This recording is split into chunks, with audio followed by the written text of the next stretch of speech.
Hello friends, welcome to my channel. हम machine design कर रहे हैं। ये नेक्स्ट पार्ट है। मशीन डिज़ाइन का जो फर्स्ट चैप्टर है इसका नेक्स्ट पार्ट है। तो प्रीवियस पार्ट आपने नहीं देखे हैं तो प्लीज़ प्लेलिस्ट में जाके चेक कर लीजिए, अवेलेबल है। अगर आपको वीडियो हेल्पफुल लगता है तो please like share and channel को सब्सक्राइब जरूर कर लेना। करेक्टरिस्टिक्स हैं गुड डिज़ाइनर की, क्या होनी चाहिए, ये टॉपिक आज हम डिस्कस करेंगे। और एक कंपैरिजन क्या है डिज़ाइन वर्क और अनडिज़ाइन वर्क में। अगर आपको इसका पीडीएफ चाहिए तो डिस्क्रिप्शन से डाउनलोड कर लेना। तो चलिए शुरू करते हैं। देखो, सबसे पहली बात तो जो भी डिज़ाइनर है, डिज़ाइन इंजीनियर है, उसकी प्रॉपर इंजीनियर एक इमेजिनेशन पावर होनी चाहिए। यानी कि एक अच्छा डिज़ाइनर है तो उसके पास में इमेजिन करने की, उसको देखने की फ्यूचर को, या किसी मशीन को इमेजिन करने की कि किस तरीके से वो बनाने से पहले वो कैसी दिखेगी, कैसा उसका वर्किंग होगा। इमेजिनेशन पावर प्रॉपर अच्छी होनी चाहिए। तो जब भी डिज़ाइन इंजीनियर है, अगर उसको अच्छा डिज़ाइन बनाना है, अपना एरिया में बेस्ट डिज़ाइन बनाना है, तो उसकी इमेजिनेशन पावर अच्छी होनी चाहिए। अच्छी मेमोरी भी होनी चाहिए, यानी कि याददाश्त, याद रखने की जो मैम पावर है वो भी अच्छी होनी चाहिए। जो कि अगर एक अच्छा मेमोरी पावर है तो उसको पहले का लर्न होगा कि पहले हमने क्या प्रॉब्लम्स थी, क्या कैसी क्या गलतियाँ करी और अब हम क्या कर सकते हैं। मतलब एक मेमोरी, उसकी याददाश्त शक्ति भी प्रॉपर होनी चाहिए। लॉजिकल थिंकिंग प्रॉपर होनी चाहिए। उसको एक अच्छी नॉलेज होनी चाहिए उसके, जो कि आइडियाज़ दे सकते हैं, अच्छे अच्छे आइडियाज़, लॉजिकल जो आइडियाज़, इनोवेटिव आइडियाज़ प्रॉपर वो प्रोवाइड कर सकता है। कंसंट्रेशन, एक अच्छा डिज़ाइनर है उसका कंसंट्रेशन एक प्रॉपर होना चाहिए, गुड कंसंट्रेशन होना चाहिए। जो कि क्योंकि कंसंट्रेशन से अगर वर्क करेगा तो उसकी एफिशिएंसी अच्छी होगी, तो एक डिज़ाइन अच्छा प्रोड्यूस होगा। देन आता है प्रॉपर जजमेंट। अगर डिज़ाइनर को डायमेंशन, साइजेस के बारे में प्रॉपर जज करना है, कौन सा साइज़ ठीक है, क्या फिनिश ठीक होगी, किस तरीके से डिज़ाइन हम कर सकते हैं, तो जजमेंट शक्ति भी उसकी प्रॉपर होनी चाहिए। एक अच्छी जजमेंटल स्किल होनी चाहिए। कोऑपरेटिव होना चाहिए नेचर में।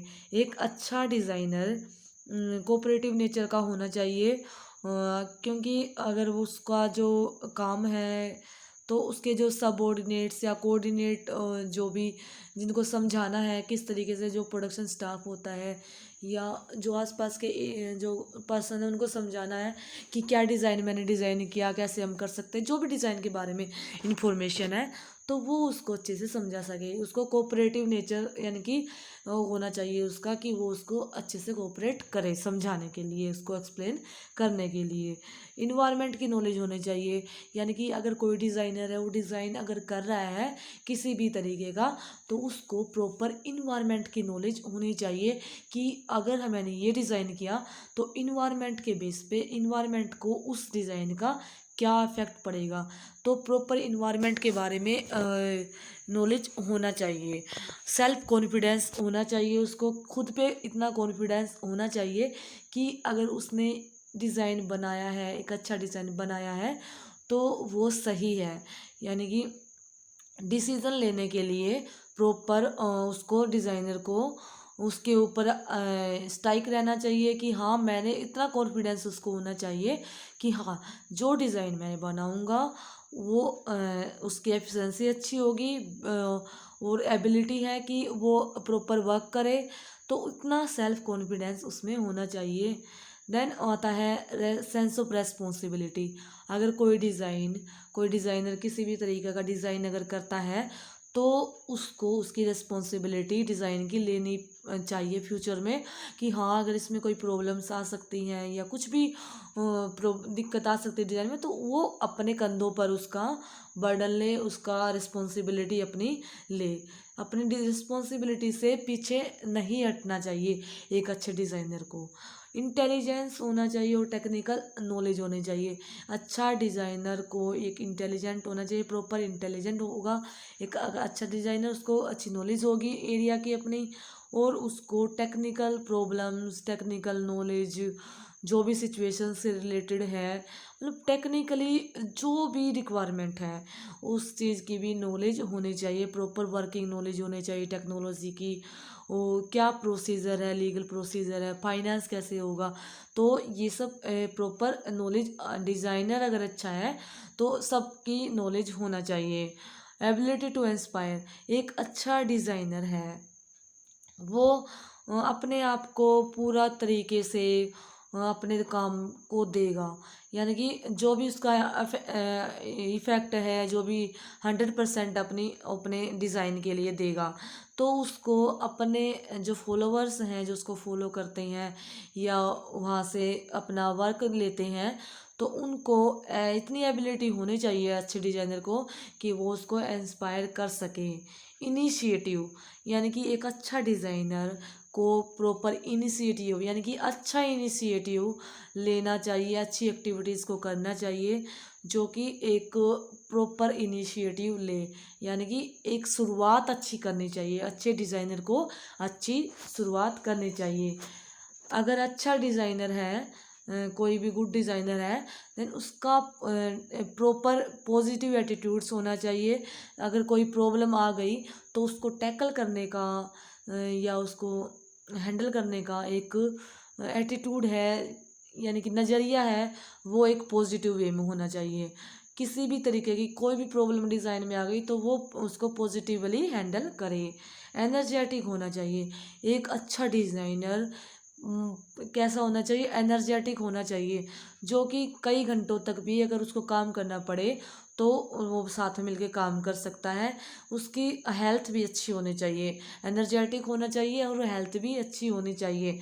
और अच्छे डिज़ाइनर की कम्युनिकेशन स्किल अच्छी होनी चाहिए, वो लिख सकता हो क्लियरली और क्या है उसको समझा सकता है, बोल के समझा सकता है, उसको लिख सकता है, मतलब इतना उसको होनी चाहिए, कम्युनिकेट करने की स्किल प्रॉपर होनी चाहिए।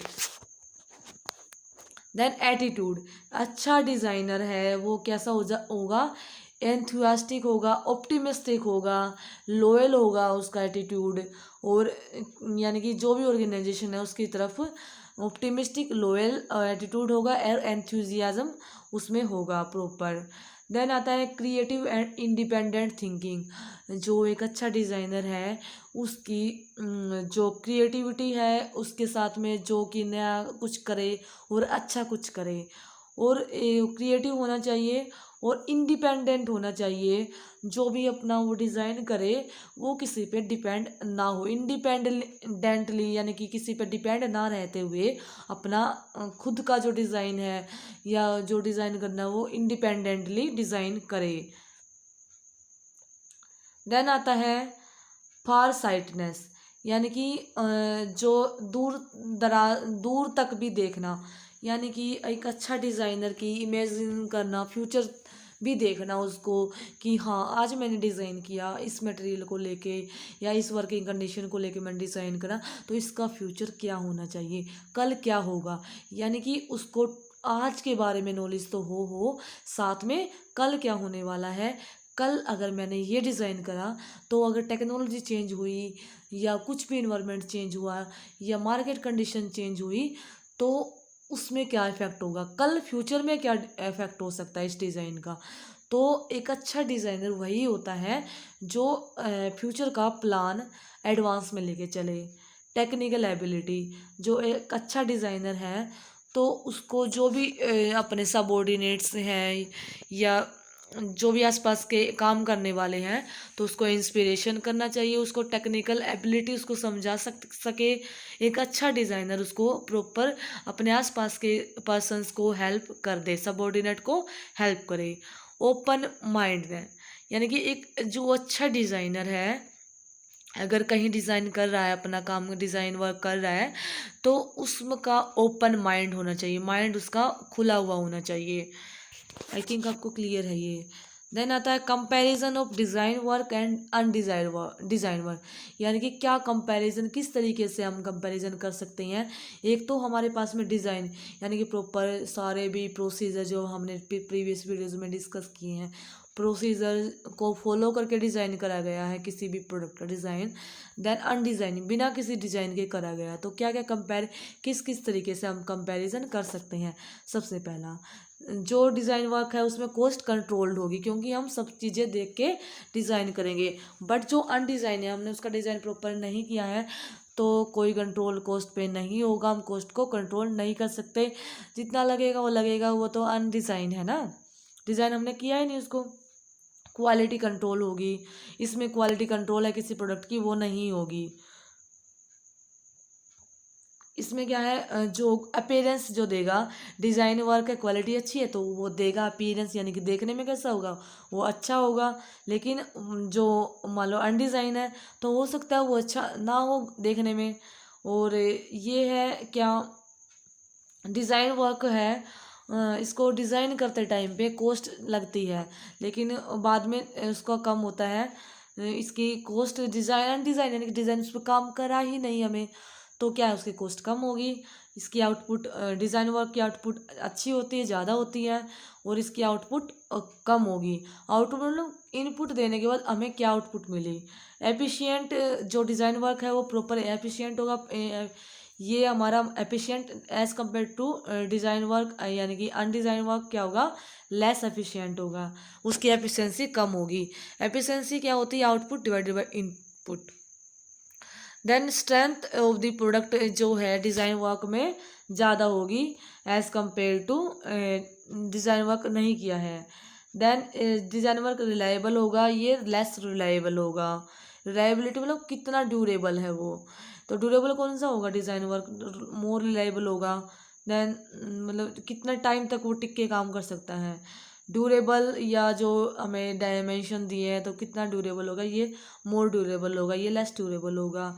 डायमेंशन जो भी है इसमें अप्रोप्रिएट डायमेंशन होंगे, जो भी उसकी प्रॉपर आउटलुक होगी वो एक प्रॉपर होगी।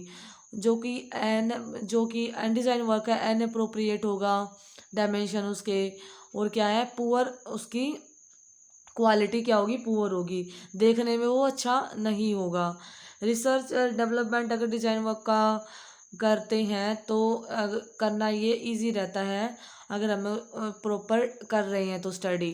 लेकिन अगर डिज़ाइन अनडिज़ाइन वर्क है तो इसमें क्या है, रिसर्च एंड डेवलपमेंट हम प्रॉपरली नहीं करते हैं इसमें।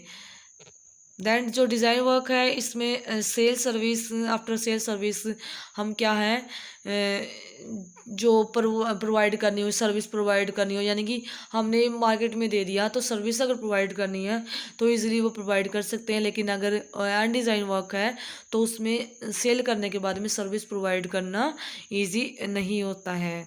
देन इसमें जो डिज़ाइन वर्क है इसका नाम मार्केट में होता है, ये क्या है, पॉपुलर नहीं होता है। पॉपुलैरिटी इसकी अच्छी होती है।